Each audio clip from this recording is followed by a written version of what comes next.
Hi friends, ഇന്ന് bank എക്സാമിന്റെ quantitative aptitude സെക്ഷനിൽ വരുന്ന ക്വാണ്ടിറ്റി 1, ക്വാണ്ടിറ്റി 2 കമ്പാരിസൺ ക്വസ്റ്റ്യൻസ് ആണ് ഈ വീഡിയോയിൽ ഡിസ്കസ് ചെയ്യാൻ പോകുന്നത്. ഓക്കെ, സോ നമുക്ക് നേരെ ക്വസ്റ്റ്യനിലേക്ക് പോവാം. First question. ഓക്കെ, ഡയറക്ഷൻസ് നോക്കാം. In each of the following questions, read the given statement and compare the quantity 1 and quantity 2 on its basis.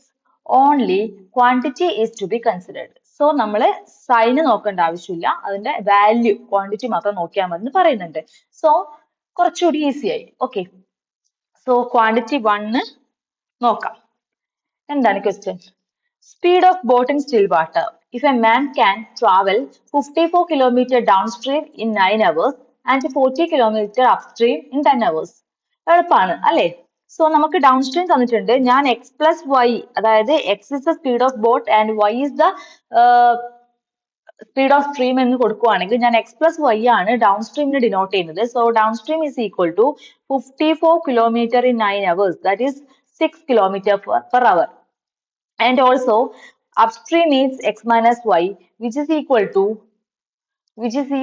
to 40 by 10, that is 4. So we have to find the speed of boat in still water. That means x is equal to x plus y plus x minus y by 2. Okay, നമുക്കറിയാവുന്ന കാര്യമാണ് അല്ലേ? That is 6 plus 4 by 2, that is 5 km per hour. This is our answer. Okay, then നമുക്ക് quantity 2 നോക്കാം. In the case of quantity 2, the question is speed of boat in still water. If a man can travel 45 km downstream in 9 hours and the speed of stream is 1 km per hour. So നമുക്ക് എന്ത് ചെയ്യാം? Downstream തന്നിട്ടുണ്ട്, that is x plus y, which is equal to 45 by 9, right, which is equal to 5. And also we got y is equal to, നമുക്ക് y തന്നിട്ടുണ്ട്. എന്താണ് y? Speed of stream, that is 1. So x is equal to 4. x 4 ആയാൽ മാത്രമേ നമുക്ക് x plus y 5 ആവുകയുള്ളൂ അല്ലെ? അപ്പൊ quantity 1 5, quantity 2 4. So obviously quantity 1 is greater than quantity 2 അല്ലെ? So the answer is quantity 1 greater than quantity 2. എളുപ്പല്ലേ? അതായത് നമുക്ക് just എന്താണ് അപ്സ്ട്രീം എന്താണ് ഡൗൺ സ്ട്രീം ഈ ഒരു നോളജ് നമ്മുടെ കയ്യിലുണ്ടെങ്കിൽ നമുക്ക് എന്ത് കിട്ടി? പെട്ടെന്ന് തന്നെ 1 മാർക്കിന്റെ ക്വസ്റ്റ്യൻ കഴിഞ്ഞു. ഓക്കെ, സോ ഇത് നമ്മൾ ഒരിക്കലും രണ്ട് ക്വാണ്ടിറ്റീസ്, ഓക്കെ, ഇവിടെ രണ്ട് ക്വസ്റ്റ്യൻസ് ഉണ്ട് ആക്ച്വലി. സോ അത് രണ്ടും അരിത്തമെറ്റിക് ആണ്. അപ്പൊ രണ്ടും കണ്ടുപിടിച്ചാൽ മാത്രമേ ആൻസർ കിട്ടുള്ളൂ. ഇങ്ങനെയുള്ള കാര്യങ്ങൾ വെച്ചിട്ട് ഈ ക്വസ്റ്റ്യൻ സ്കിപ്പ് ചെയ്യുന്നതിന് മുന്നേ ജസ്റ്റ് ഒന്ന് നോക്കുക. നിങ്ങൾക്ക് അറിയാവുന്ന ഒരു ടോപ്പിക്കിലെ ക്വസ്റ്റ്യൻ ആണെങ്കിൽ നിങ്ങൾക്ക് പെട്ടെന്ന് സ്കോർ ചെയ്യാൻ പറ്റും. ഇവിടെ ഈ സ്റ്റെപ്സ് ഒന്നും എഴുതേണ്ട ആവശ്യമില്ല അല്ലെ? നമുക്ക് ഇതൊക്കെ ഒരു മെന്റലി കാൽക്കുലേറ്റ് ചെയ്യാൻ പറ്റുന്ന ക്വസ്റ്റ്യൻ ആണ്. ഇതൊക്കെ പ്രിലിമിനറി എക്സാംസിന് മിക്കപ്പോഴും മെയിൻലി PO, ഇപ്പൊ RRB PO പ്രിലിംസ് അല്ലെങ്കിൽ IBPS PO പ്രിലിംസ്, ഇങ്ങനെയുള്ള പ്രിലിമിനറി എക്സാംസിന് ചോദിക്കുന്ന ക്വസ്റ്റ്യൻ ആണ് ഈ ടൈപ്പ്. ഇതിന്റെ കുറച്ചുകൂടി ഒരു ഇത്തിരി ടഫ്നെസ് അധികം, അല്ലെങ്കിൽ ഈ ടൈപ്പ് തന്നെ, അല്ലെങ്കിൽ ഇത്തിരി ടഫ്നെസ് അധികമായിട്ട് ക്ലർക്ക് മെയിൻസ് എക്സാംസിന് ചോദിക്കാറുണ്ട്. Okay, so next question age question ആണ്. Here quantity 1, age of mother. If the age of Smriti is 1/7 of her mother's age and after 5 years, Smriti's age will be 12 years. So, Smriti age-ഉം മദറിന്റെ ഏജും നമുക്ക് present ഏജിന്റെ ratio 1/7 തന്നിട്ടുണ്ട്. Also പറയുന്നത് സ്മൃതി പറഞ്ഞ S നമുക്കിപ്പോ 1 ആണ് അല്ലെ? 1 നമുക്ക് 1A എന്ന് കൊടുക്കാം. അപ്പോ A plus 5 hours ആണ് നമുക്ക് 12 തന്നേക്കുന്നത്. സോ A എത്രയാണ്? A is 7. സോ ഇവിടെ 7 ആവുമ്പോൾ മദറിന്റെ ഏജ് എന്താണ്? 49. സോ നമ്മുടെ ക്വസ്റ്റ്യൻ എന്താണ്? Question quantity 1 is 49. മദേഴ്സ് ഏജാ ചോദിക്കുന്നത് അല്ലെ? സോ ഇത് നമുക്ക് ക്വാണ്ടിറ്റി 2 നോക്കാം അല്ലെ? സോ ക്വാണ്ടിറ്റി 2ലെ ക്വസ്റ്റ്യൻ ഇതാണ്. Age of mother, if the ratio of ages of Sukriti and her mother is 3:7 and after 3 years the ratio of their ages will be 6:13. So ഇവിടെയും മദറിന്റെ age ആണ് കണ്ടുപിടിക്കേണ്ടത്, present age ആണ് കണ്ടുപിടിക്കേണ്ടത് അല്ലെ. So ഇവിടെ തന്നേക്കുന്നത് Sukriti is to mother എന്നുള്ള ratio തന്നേക്കുന്നത് 3:7 ആണ്. 3 വർഷത്തിന് ശേഷം 6:13 ആയി വരും. അപ്പൊ ഇവിടെ നോക്കിയേ, ഇവിടെ നമുക്ക് 3 എന്നുള്ള ഒരു റേഷ്യോ 6 ആയി അല്ലെ, സുഹൃത്തിയുടെ ഏജ്. സോ 3x 6x ആവുമ്പോ അവിടെ ഡിഫറൻസ് 3 ആണെന്ന് പറയുമ്പോൾ കറക്റ്റ് ആണ് അല്ലെ. അപ്പൊ ഇത് 3x ആണ് 6x ആണെങ്കിലും ഡിഫറൻസ് 3യോ 3യുടെ മൾട്ടിപ്പിളോ ആയിരിക്കാം. സോ കുഴപ്പമില്ല. പക്ഷെ ഇവിടെ 7 എന്നുള്ളത് 13 ആവുമ്പോൾ അവിടെ 6ന്റെ ഡിഫറൻസ് ആ വരുന്നത്. സോ നമുക്ക് ഇവിടെ രണ്ടിടത്തും സെയിം റിലേഷൻ ആണ്. എന്താണ്, 3 വർഷത്തിന് ശേഷമാണ് ഈ ഒരു റേഷ്യോ ഇങ്ങനെയായി വരുന്നത്. പക്ഷേ ഇവിടെ ഡിഫറൻസ് വരുന്നത് ഡിഫറെന്റ് ആണ് അല്ലെ. ഒരു സ്ഥലത്ത് 3 ആണ്, ഒരു സ്ഥലത്ത് 6 ആണ്. സോ ഇങ്ങനെയുള്ള കേസിൽ നമുക്ക് റേഷ്യോസ് തമ്മിലുള്ള ഡിഫറൻസ് സെയിം ആക്കാൻ വേണ്ടിയിട്ട് നമ്മൾ ചെയ്യുന്ന ഒരു മെത്തേഡ് എന്താണെന്ന് വെച്ചാൽ, മേ ബി ഇത് നിങ്ങൾക്ക് അറിയാതിരിക്കാം, പക്ഷേ ഇത് ആർക്കെങ്കിലും ഒരു ഉപകാരപ്പെടുവാണെങ്കിൽ ബെറ്റർ എന്ന് വെച്ച് ഞാൻ പറയാണ്. സോ ഇവിടെ ഈ റേഷ്യോ സെയിം ആക്കാൻ വേണ്ടി നമ്മൾ ചെയ്യേണ്ട ഒരു കാര്യം, ഈ റേഷ്യോയുടെ ഡിഫറൻസ് ദാറ്റ് ഈസ് 4 അതിനെ ഈ ഒരു റേഷ്യോ ആയിട്ട് മൾട്ടിപ്ലൈ ചെയ്യാം. ദെൻ ഓൾസോ മൾട്ടിപ്ലൈ ഇവിടുത്തെ ഡിഫറൻസ് വിത്ത് ഈ റേഷ്യോ. മനസ്സിലായോ? ഞാൻ പറഞ്ഞു തരാം. അതായത് ഇവിടെ 3യും 7ഉം വരുമ്പോൾ ഡിഫറൻസ് എത്രയാണ്? 4 ആണ്. ഈ 4നെ സെക്കൻഡ് റേഷ്യോ ആയിട്ട് മൾട്ടിപ്ലൈ ചെയ്യാം. സെയിം ഇവിടുത്തെ ഡിഫറൻസ് എത്രയാണ്? 7 ആണ്. ഈ 7നെ ഫസ്റ്റ് റേഷ്യോ ആയിട്ട് മൾട്ടിപ്ലൈ ചെയ്യാം. ഓക്കെ, നമുക്ക് ചെയ്ത് നോക്കാം. നമുക്ക് പുതിയ റേഷ്യോ എന്താ കിട്ടിയത്? 7 into 3 21, 7 into 7 49. ഇതാണ് പ്രസന്റ് ഏജ്. ഇതിൽ നിന്ന് 3 വർഷം കഴിയുമ്പോൾ 6 into 4 24, 13 into 4 52. ഇപ്പൊ നോക്കിയേ, 21 എന്നുള്ള ഒരു ഏജിന്ന് 3 വർഷം കഴിഞ്ഞപ്പോ 24 എന്നുള്ള ഏജ് ആയി. ആർക്ക്? സുകൃതിക്ക്. അതുപോലെ 49 എന്നുള്ള ഒരു ഏജ് 3 വർഷം കഴിഞ്ഞപ്പോ 52 ആയി. ആർക്ക്? മദറിന്. So present age of mother is 49 അല്ലെ. സോ ക്വാണ്ടിറ്റി 1 ഇവിടെ നമുക്ക് 49 കിട്ടിയിട്ടുണ്ട്. ക്വാണ്ടിറ്റി 2യും നമുക്ക് എന്ത് കിട്ടിയിട്ടുണ്ട്? 49 കിട്ടിയിട്ടുണ്ട്. സോ ദ ആൻസർ ഈസ്, എന്തായിരിക്കും answer? Quantity 1 equal to quantity 2 അല്ലെ. ഓക്കെ ആണല്ലോ. സോ ഇവിടെ നമുക്ക് ജസ്റ്റ് ഒരു ഏജ് എന്ന കൺസെപ്റ്റ്, ഞാൻ മുന്നേ പറഞ്ഞ പോലെ ആ ഒരു അരിത്തമാറ്റിക് കൺസെപ്റ്റ് എന്താണോ അത് ജസ്റ്റ് അറിയാമെങ്കിൽ നമുക്ക് പെട്ടെന്ന് തന്നെ ഈ ഒരു ക്വസ്റ്റ്യൻ സോൾവ് ചെയ്യാൻ പറ്റും.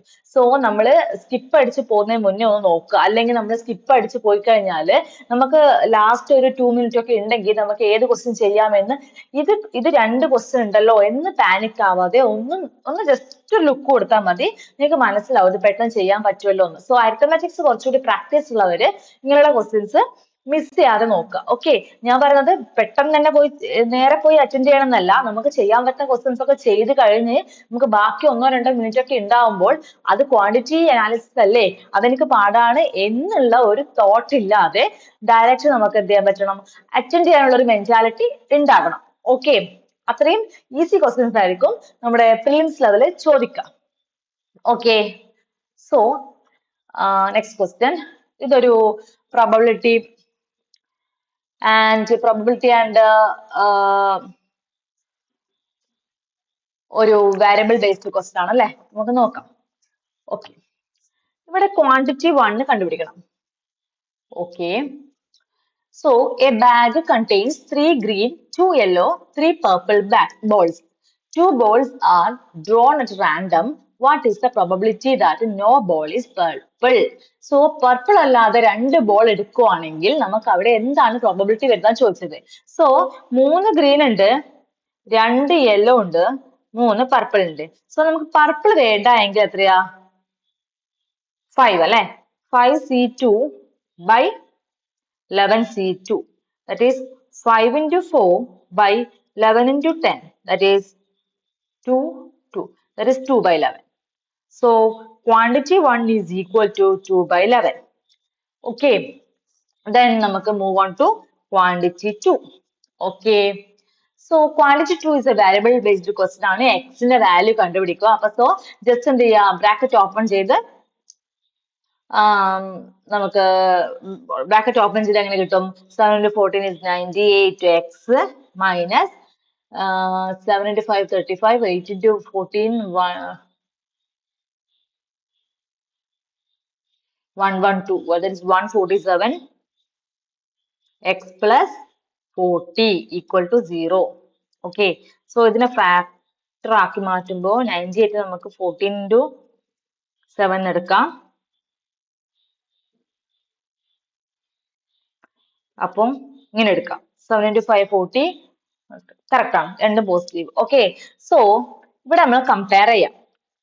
2/11 ഇതാണ് ക്വാണ്ടിറ്റി 2 അല്ലെ. അപ്പൊ ക്വാണ്ടിറ്റി 2 ഉം ക്വാണ്ടിറ്റി 1 ഉം കമ്പയർ ചെയ്യുമ്പോൾ നമുക്ക് ഇവിടെ കമ്പയർ ചെയ്യുമ്പോൾ 2855 is greater. ഹിയർ നമുക്കറിയാം എന്താണ് ക്വാണ്ടിറ്റി 1 ഉം ക്വാണ്ടിറ്റി 2 ഉം കമ്പയർ ചെയ്യുമ്പോൾ ഈ ഒരു ടൈപ്പ് കമ്പാരിസൺ ഒക്കെ എല്ലാവർക്കും അറിയായിരിക്കുമല്ലോ അല്ലെ. അതായത് 2/11 ആണോ 5/14 ആണോ വലുത്, അല്ലെ 2/11 ആണോ 8/7 ആണോ വലുത്, ഇത് അറിയായിരിക്കുമല്ലോ. ഞാൻ എല്ലാ കോൺസെപ്റ്റും പറയാത്തത് വീഡിയോ ലെങ്ത് ആയി പോകും, പിന്നെ കാണുന്നവർക്ക് കുറച്ചുകൂടി ബോർ ആവും എന്നുള്ളത് കൊണ്ടാണ്. If you want more information from me you can ask. Okay, comment ചെയ്ത് ചോദിക്കാവുന്നതാണ്. ഞാൻ ഏത് കോൺസെപ്റ്റ് ആണ് ഞാൻ ഇത് ക്ലിയർ ചെയ്ത് തരേണ്ടത് എന്ന് പറഞ്ഞാൽ മതി. I will do it. So the answer is quantity 2 is greater than quantity 1. Okay, so ഇവിടെ പ്രോബബിലിറ്റിയുടെ ബേസിക് ക്വസ്റ്റ്യൻ ആണ്, ദെൻ ഒരു വാരിയബിൾ ബേസ്ഡ് ക്വസ്റ്റ്യൻ ആണ്. ഇവിടെ നിങ്ങൾക്ക് എന്തെങ്കിലും എങ്ങനെയാണ് പ്രോബബിലിറ്റി ക്വസ്റ്റ്യൻ ചെയ്തത്, അല്ലെങ്കിൽ എങ്ങനെയാണ് ഈ ഒരു എക്സിന്റെ വാല്യൂ ഫാക്ടറൈസ് ചെയ്ത് കണ്ടുപിടിക്കുന്നത്, അല്ലെങ്കിൽ എന്താ പറയാ എങ്ങനെയാണ് നമ്മുടെ ഈ ഫ്രാക്ഷൻ വാല്യൂസിന്റെ ഒക്കെ എങ്ങനെയാണ് ഗ്രേറ്റർ ഓർ അതിന്റെ കമ്പാരിസൺ എങ്ങനെയാണ്, ഇങ്ങനെ ഏതെങ്കിലും തരത്തിൽ ഡൗട്ട് ഉണ്ടെങ്കിൽ you can ask. Okay, I will also help. I will always help you. Okay, next question. What's the area of rectangle? So ഒരു കോമൺ ക്വസ്റ്റ്യൻ ആണ്. ക്വാണ്ടിറ്റി 1 ആയാലും ക്വാണ്ടിറ്റി 2 ആയാലും ഏരിയ ഓഫ് റെക്ടാംഗിൾ ആണ് ചോദിച്ചേക്കുന്നത്. So it's mensuration based question ആണ്. So quantity 1 നോക്കാം. Area of a rectangular is equal to area of the area of square. Simple ആണ് അല്ലെ. L is equal to a square. A is the side of the square, L is the length of the rectangle, B is the breadth of the rectangle. So area of rectangle LB and area of square is a square. LB is equal to a square given from the question. Okay, and whose side is 24? So given A is 24, that is LB is equal to 24 square. 576 alle, simple alle. Okay, then move on to quantity 2. Okay, perimeter of rectangular is 88 centimeter. What's the equation of perimeter of rectangle? That is L into 2 into L plus B is 88. That is L plus B is equal to 44. Okay, and the ratio of length and breadth of rectangle is 66 is to 5. So 44 എന്നത് 11 ആണ് അല്ലെ. L plus B ആണ്. L 6 ഉം B 5 എന്നുള്ള factor എടുക്കുവാണെങ്കിൽ L plus B is 11 ആണ്. So നമുക്ക് 4 കിട്ടും അല്ലെ, ഫാക്ടർ 4 കിട്ടും. So L is equal to 24, B is equal to 20. So L into B is the area of the rectangle, that is 480. Okay, compare the quantity 1 576 with the quantity 2 480. Which is greater? Quantity 1 greater than quantity 2. Easy alle. Okay, so the answer is quantity 1 greater than quantity 2. Okay, next question. അതൊരു work based question ആണ്. So നോക്കാം.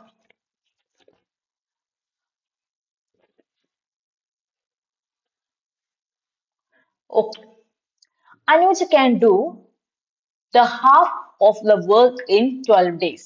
So 12 ദിവസം കൊണ്ട് half work ചെയ്യുവാണെങ്കിൽ complete work ചെയ്യാൻ അനൂപ് എത്ര ദിവസം എടുക്കും? 24 days എടുക്കില്ലേ? എടുക്കും. Manoj can do all the work in 30 days. So Manoj 30 days. Sorry. So ഇതൊരു കോമൺ ഇൻഫർമേഷൻ ആണ്. അപ്പൊ അനൂപ് ഒരു വർക്ക് ചെയ്യാൻ 24 days എടുക്കും, മനോജ് ഒരു വർക്ക് ചെയ്യാൻ 30 days എടുക്കുവാണെങ്കിൽ നമുക്ക് ഇവിടെ ടോട്ടൽ വർക്ക് എത്ര എടുക്കാം? 120 എടുക്കാം അല്ലെ. ടോട്ടൽ വർക്ക് LCM 120 എടുക്കുവാണെങ്കിൽ അനൂജിന്റെ എഫിഷ്യൻസി 5 ഉം മനോജിന്റെ എഫിഷ്യൻസി 4 ഉം ആയിരിക്കും. Okay, this is efficiency and this is the days. Okay, so ഇത് കോമൺ ഇൻഫർമേഷൻ ആണ്, അതവിടെ വെച്ചേക്കുക. Then find quantity 1. എന്താണ്? How many days will Anuj and Manoj can do the whole work? Simple അല്ലേ. Total work divided by the sum of efficiency, that is 9. That is 3 4 40/3 അല്ലേ. ഇത്രയും days എടുക്കും. Okay, then go to quantity 2. Anuj starts the work and worked for 4 days.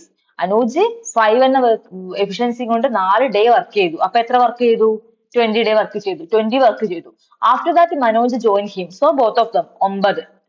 So plus 9x is equal to 120. So 9x is equal to 100. X is equal to 100 by 9. Okay.